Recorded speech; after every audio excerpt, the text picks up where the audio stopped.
Endurance Junkie Podcast, episode 41.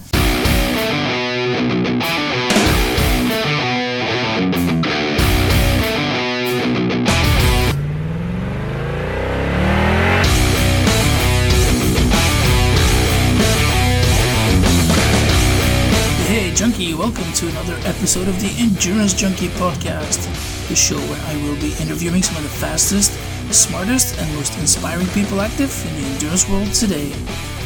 Originally from the East Coast, Matt Hart made the move to Seattle in 1998 to work for Microsoft. But after 7 years as a software test engineer, coaching, ultra-distance running, and training had slowly taken over his life. In December 2005, Matt decided to leave his desk job to pursue a career in coaching and athletics. Matt, thanks for taking the time to chat here today. Now, for those of us who don't know you, can you start off by telling us a bit about yourself? Your sporting background growing up as a kid, and how you ended up in ultra running. Yeah, well, thanks for having me, first of all. I grew up in New Hampshire, kind of an outdoorsy kid with a father who liked to hunt and fish, and, sort of played anything and everything just to keep my attention as a young kid. Through junior high and high school, focused on baseball, then really on basketball. And, that was sort of the start of realizing, a focused effort and deliberate practice can make you a better athlete. For me, basketball really did that. And then, I achieved some level of success, but I was really short. I was on the state all-star team my junior year. And then, again, my attention kind of waned and I started to focus on skiing, then went to college and, didn't play any sports in college really other than intramural. Focused on studying, probably drank too much. And then after school, I ended up in Seattle for work, and the adventure race scene was going off, and Eco Challenge was on TV, and, you could do a short adventure race a couple nights a week in Seattle. So that just kind of took hold of me. I dabbled in a little bit of martial arts for a while, and then just decided as adventure racing was getting it was becoming more and more of my life, and I was coaching athletes, and I was adventure racing, and I was traveling a lot, and so I kind of had to make a decision: did I want to pursue, my career and what I'd studied for and been doing for the last few years, or did I want to, try to sort of chase a dream and see where this endurance world would take me? And it took me to adventure racing and 24-hour mountain bike racing, ski mountaineering, and then. I kind of settled on ultra running. I had a certain aptitude for it. And so that's what I've been doing for the last decade, really, endurance racing, and in the last 8 years or so, focused on ultra running. Yeah, so it must have been quite a change from your job at Microsoft that you had when you were in Seattle. What made you eventually make that decision to quit your job there and go full-time in the endurance world? It's really complicated. I mean, it's simple in that, honestly, and I guess obviously it wasn't a financial move. It was a happiness move. That's the easiest way to answer it. I'd grown up without a lot of money, and so going to college was a big deal in my family, and achieving some sort of financial independence was paramount to me. And then once I got there, I worked at Microsoft for 7 years. I bought a house. I paid off all my college loans.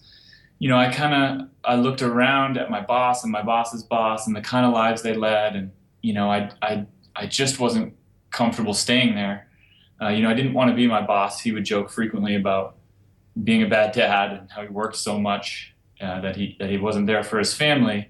There's a certain level of face time you had to put into being a upper level manager at Microsoft, and the work was awesome and exciting, and I learned so much being there, and being around really smart, motivated people was just a priceless experience for me. But after 7 years, I just had other interests. My racing, adventure racing was going really well. I was racing with one of the best teams, probably the best team on the West Coast at the time, and we were winning a lot of races, and financially I was in a good enough place to just give it a go. I didn't know where it was going to take me. I didn't know, I'd be making, a semi-living as a runner. I didn't know I'd be making a living as a coach and a writer. I just kind of went for it because, I just needed to infuse my life with some more, uncertainty and adventure, I think. So, yeah, I mean, that's basically the gist of it. Yeah, okay. Because there's not really much money involved in these ultra runs and adventure racing. So is that why you started working as a coach and as a freelance journalist? Yeah, I had started coaching friends because I was interested. I mean, I'm just I think a curious person, and I wanted to see, how can I train myself with the meager physiological gifts that I have to be a great or a good endurance athlete. And so I was like voraciously consuming training books, and then I wanted to test it not just on myself but other people. And I had friends that I'd coached for free for years, and it grew from there. So I was coaching friends when I was still at Microsoft, and that's always just been an interest of mine. And when I left and I had a little bit of sponsorship, it just made sense that I would sort of put my shingle out. And I had people asking me about coaching because in the ultra running scene and in the adventure race scene in Seattle, if you race well, you don't have to be a good coach, which is sad. But I got enough. I didn't have to advertise. I got enough clients that way. So yeah, it just sort of melded into this. What do I want to be doing with my days, and what do I want to be doing with my life? And coaching is like the most rewarding job ever. And I think journalism is the most stimulating work ever. So I'm just lucky, I think, at this point to make it work. But it certainly was a step down. Financially, that's really the only thing I worry about at this point in my life is, I'm not super well off. It's still, scraping together a living with these three jobs. But it's definitely a happiness move. Yeah, but I mean, honestly, I would not change a second of it. Yeah, I'm just so much more happy and healthy. Microsoft is a great environment, but it is a terrible one for health and fitness. It's a sedentary life. It's drink more Coca-Cola so that you can write more code, and they provide it for free, and they want you at your desk, and there's just not a whole lot of balance there. If you want to achieve at Microsoft, you are at your desk and you are type A. The people that succeed there are very much into their career is also their passion. When they have free time, they're reading tech news. They are learning a new coding language. To really have a long-term career there, I think your career has to be your passion. And for me, at some point, it just wasn't as fun as running the trails and doing racing around the world. So yeah, I just made the decision to cut it and sort of jumped. Yeah, I definitely can see where you're coming from there. Yeah. Why do you think trail running and ultra running is booming so much right now? Yeah, that's a great question. I think it's a confluence of events, really. Like, Born to Run, hit the mainstream. People that don't run are reading, have read Chris McDougall's book, and I think the sport has matured. There's so many people in it. It's sort of this groundswell that there's more money, there's more interest, there's more coverage. Christopher Solomon wrote about Killian for the New York Times. Killian's on the cover of Outside Magazine this month. It's just a confluence of things. And I think, we're kind of collectively bored with marathons. We're always kind of trying to push further and see, what new challenges we can put in front of ourselves. And, I think taking to the mountains or looking towards the mountains and the trails, just makes sense in that evolution. Yeah. Like, as an elite in the sport, what do you think should happen in the future to take it even more out of the relative obscurity that's still in and move it into a bigger spotlight that will allow more exposure and more sponsorship coming in and ultimately more prize money? Yeah. I mean, I don't know that I actually agree with the premise of the question. I see the potential in growth, especially as someone who makes his living writing about the sport, running and coaching athletes. But I don't necessarily know that that's a great thing for the sport. Mm-hmm. It's a good thing for the people with financial interests, So I don't know. I think, as we move, as an example, Leadville sold out to a major corporation, and then the race the Leadville 100 just, they had a couple bad years where there's trash everywhere, and a third of the runners are not qualified to race, but they're allowed to race because they have enough money to pay for the entry. And so, that the sport kind of took a ding there, I think. And as we grow, those will be some of our growing pains, I think. But as we move towards, getting more press and more money into the sport, I think the main thing is, if there's going to be prize money, there should be drug testing. I think we need to get out in front of that. That'll probably be, at the front of what we need to do to sort of make the sport continue to grow and be viable. And yeah. So there's definitely been a fear that the community, or the vibe that the community has today, that will disappear. Yeah, I mean, I think we're at a sweet spot right now. We got kind of have the best of both worlds in that we have a Western States and some, Tour de Mont Blanc, some big events, but we've also got, smaller races, that still have this really hardcore sort of backcountry vibe. The pomp and pretense of the bigger races is not seen on the local events and in the local scene, and that's great. I mean, that's what attracted me to the sport. I kind of skipped that, but it had a few triathlon races, and I just found that adventure racing and the ultra distance just lent itself to a community that was more like, we're getting through this really long, hard race together. Like, yes, we're competing and we're all trying to run as fast as we can, but it was just so much more of a welcome community that, I just hope in the growing that we don't lose some of that when the races get so big and so out of hand. But there'll be growing pains, and the sport will survive. Yeah. I guess you guys are basically in the same vibe that Ironman had maybe 20 years ago, when it was still a challenge for a lot of people who wanted to see, what can we do this, and now it's become so mainstream and so big. That's definitely a path that you guys want to avoid, I guess.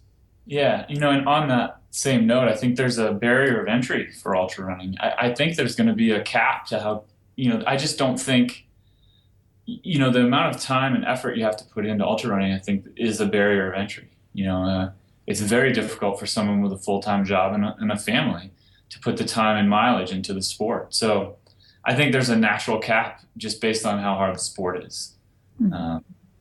So I am hopeful. I don't think it will get out of hand. I love that, Killian's on the New York Times and that there's interest in the sport, just because I love it. I love to read about it. I love to see it out there. And there's so many good stories in ultra running. I mean, it's just amazing. Yeah. Now, you're one of only a handful of guys who have completed the Nolans 14 run. Can you tell us a bit what that is exactly, and why only so few runners have been able to complete it so far? Yeah. The Nolans 14 route is basically an idea started back in 91. Jim Nolan and Fred Vance were sort of kicking around this idea of a race course, actually, and they were trying to figure out how many 14,000 foot peaks they could put in a roughly 100-mile route.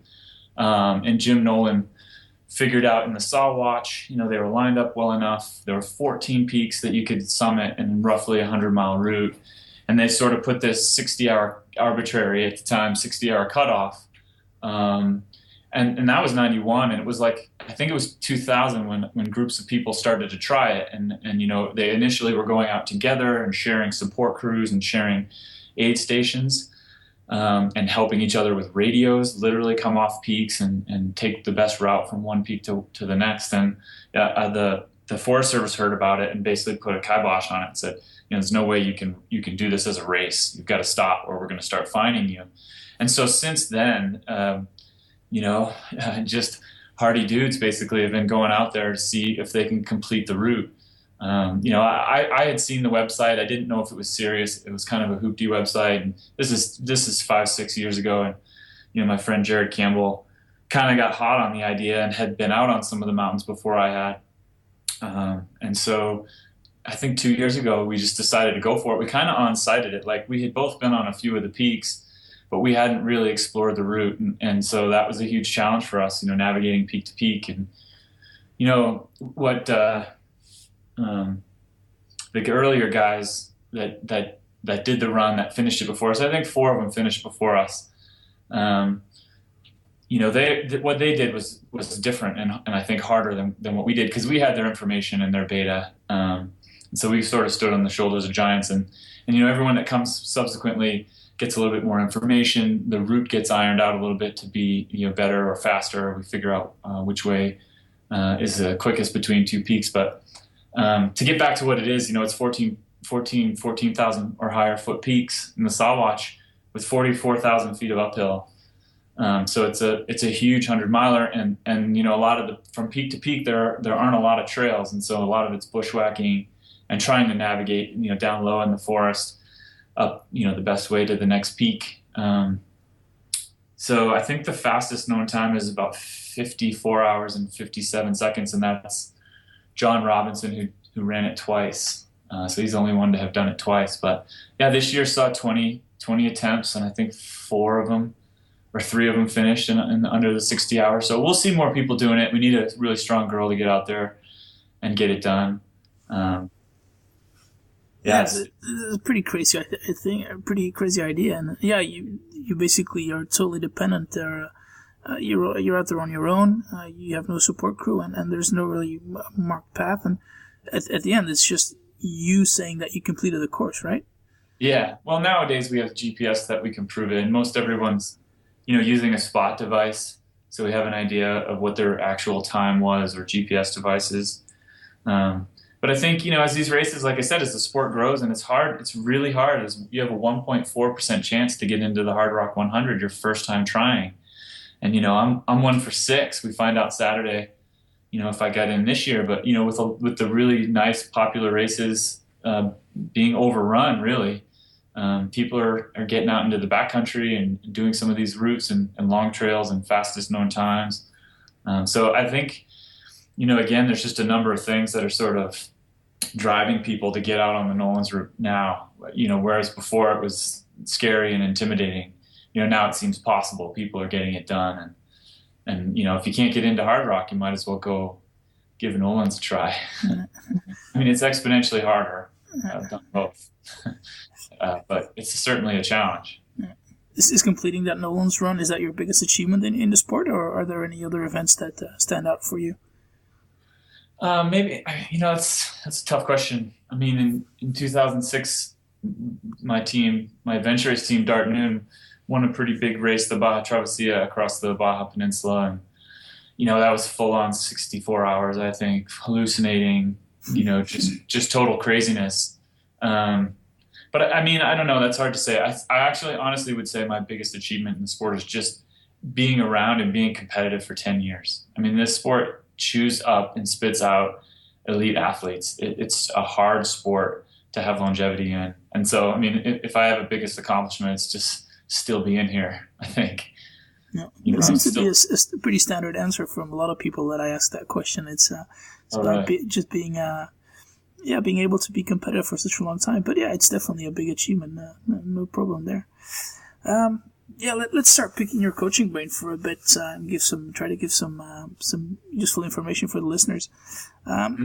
Say that I've done a couple of normal 26.2 mile marathons, and I want to give ultra running a go, and I want to do a 100 miler just as a challenge, see if I can do it. How would you train someone like that, and how much time would you need for it? Yeah, that's a tough question. I mean, the more time you have, the better. It's sort of impossible to give any meaningful advice, but I'll try to give some general guidelines. I only say that because we're all so individual, and you could be stumbling towards a 5-hour marathon finish, or you could be finishing in 2 hours and 30 minutes. It's a very different path to 100 miles from each of those. So, I mean, I think that's why you hire a coach, right? There are cookie cutter programs out there, but individualized coaching is sort of why you hire someone. Based on your strengths and your weaknesses, where have you come from? What's your athletic history? What are your goals? How much time do you have? But, if you've been doing, I sort of take each one on a case-by-case basis, and I sort of apply, what I understand about training to that. So, I don't necessarily prescribe to any one method of training. Say, people always ask me, do you prescribe, Maffetone or Brian McKenzie's CrossFit Endurance? And, my answer is it depends. Who are you and where'd you come from and how have you been training? So, with that said, to get to 100 miles from 26, I'd say you're going to need at least 6 months. If I have a year, that's even better. If you've been doing a lot of speed work in preparation or Yasso 800s kind of thing to prepare for your marathon, then I would probably take a step back and use something like a Maffetone method and really build an endurance base. And if we have the time, then I would certainly start there. Um, that's usually where I start.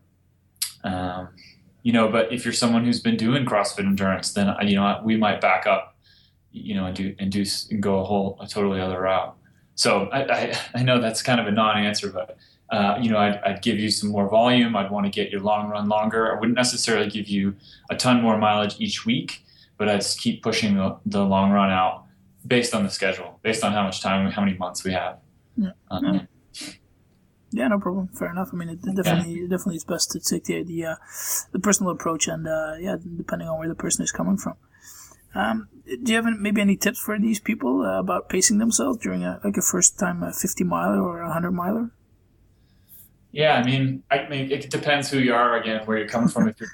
If you're super competitive and running in the front of the race, I think you'd be better off in almost all scenarios, unless you're an elite marathoner going to 50 or 100 milers.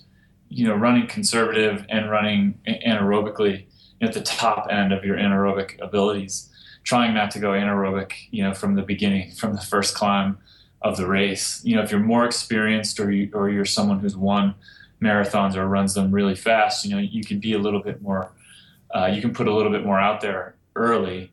But it depends what your goals are. If you just want to get through your first 100, then I would say, pace yourself conservatively early, and you're going to feel better later in the race. There's risk to that as well. But I mean, I guess that's how I'd coach somebody without knowing that much about them or giving them some basic advice. Do you work with them on the mental aspect as well? Yeah, I try to. It depends what the athlete needs. If he really wants to kind of discuss pacing and the mental aspect, then absolutely. And I'll give little bits of warranted or unwarranted advice here and there. I mean, I think the longer the race goes, the more you run it with your mind and your body. And I think that's why, for instance, I don't have great physiological numbers, but I can be competitive. So. The further the race is, the more your mind is your tool than your body, I think. I mean, you have to be fit enough to get the distance done. You're not, you can't come off the couch and run a 100 miler. I'm not saying that, but longer the race goes, the more it's a mental game. What's your view on gym work for ultra runners? I have strength work pretty much throughout the program that just changes, throughout the season. I think every athlete can benefit from getting stronger. It doesn't really matter who you are. Everybody's got strength limits, and you might bounce up against them, in your races. The harder you push your body, the quicker you'll find that you've got, hamstring deficiencies or hip weaknesses. I think gym work's great. I have athletes work on their limiters or their strength deficiencies. Often you can work backwards from injuries and figure out, this is all caused by weak hips, and we'll start there. So being strong overall, I think is a fantastic idea. Core work and there's a lot of strength work you can do without equipment even. But if I had my druthers, I'd start someone in the wintertime doing some heavier lifting. And then, I just transition towards more body weight stuff. But I keep some strength training in the program pretty much weekly. It's just core work. And then do you stick to just running and the gym work, or do you incorporate some long bike rides as well, maybe just to build that aerobic base? Yeah, I think if an athlete comes to me and they have a bike, they like riding the bike, I basically take what I'm given and I work with it from there. I've had athletes who are like, I'm just going to run, and that's difficult, and I spend time talking them into doing at least some body weight strength work at home. But if I have a triathlete who wants to run 100 miles, then he's comfortable on the bike. He likes his bike, and so yeah, absolutely. I mean, the more I have to work with, the better. I'll work it in for some recovery, often, and I'll also do some sprint work, in another sport, whether that's skinning up a mountain or on a bike. Yeah, I think cross training can be great. It just makes a more well-rounded athlete, and then you're stronger. And that goes back to strength training. A stronger athlete is injury resistant. They're resilient. They're less likely to get hurt. So yeah, I think that's huge. Cross training and strength training are important. And that comes down to how much time you have though too. So, a lot of athletes might not have a whole lot of time to spend outside of their run, how much running they're doing. So that's that's the massaging and the art of coaching. I think working it in there, or at least convincing them how important it is. All right, cool. Well, thanks for that. What's next for you? Do you still have any bucket list races on your agenda for the next couple of years? Yeah. I've had Barkley marathons sort of on my list for years, and so right now I'm actually, you have to apply by Christmas Day. So I'm debating whether I'm going to apply again. I've tried 3 times and I haven't gotten in, and so I'm just going back and forth with whether I want to ski or throw into Barkley's again. But that's been on the list. Tour de Giants is huge. I applied to Hard Rock, the lotteries this weekend. I mean, for the U.S. races, Hard Rock's really the only one that still interests me. I'll be doing more fastest known times and sort of adventure running, putting together what I feel are cool routes. Hopefully get into Hard Rock, and then later in the season, hopefully go to Italy and do the Tour de Giants. That's kind of what I'm thinking now. Do you see some kind of solution for like the whole lottery system that is going on in a lot of these ultra runs?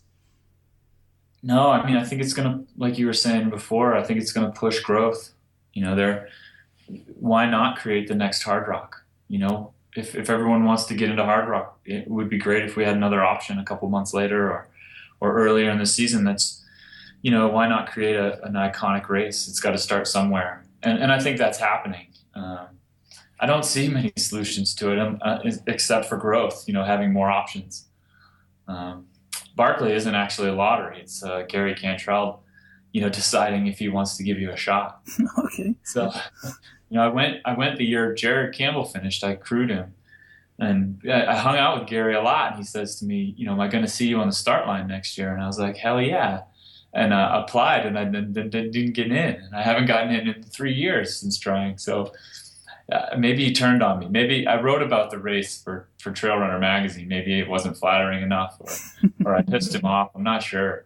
But he just won't let me into the race. And I feel like I'm going to get aged out soon. I'm going to be 40 in March, and I want to try at it while I'm still spry, Yeah, cool. All right. Well, good luck with getting in, and hopefully you get your ticket to Hard Rock or Barclays this year. Yes. How can people get in touch with you, Matt? My coaching website's coachingendurance.com. I'm on Twitter at the Matt Hart. I've got a few articles on outside.com or outsideonline.com.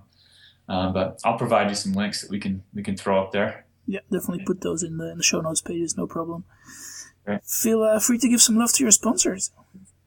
Yeah, I've been with Montrail and Mountain Hardwear. Montrail really for the last 8 years. I kind of started as an adventure racer with them, and I think this is the last year I'll be with them. I'm gonna move on to ultra. I just think ultra running is creating the best shoes. So yeah, it's pretty exciting for me moving on after years and years. I'm going to stay with Mountain Hardwear and just start running in ultra shoes because they're a great idea. They're zero drop and they're wide toe box, and I just think that's the best, most intelligent starting point for a shoe.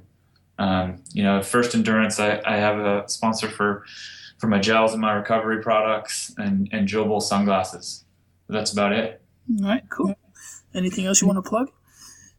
No, that's it. I mean, if you're interested in Hard Rock, I wrote about it for Outside Magazine, and I have a column in Trail Runner magazine. So, if you're interested in my thoughts on things, go check that out. Yeah. All right, cool. We'll definitely do that. All right. Thanks for your time, Matt. It's been an absolute pleasure. And good luck with all the future races. Thank you. Cheers. All right.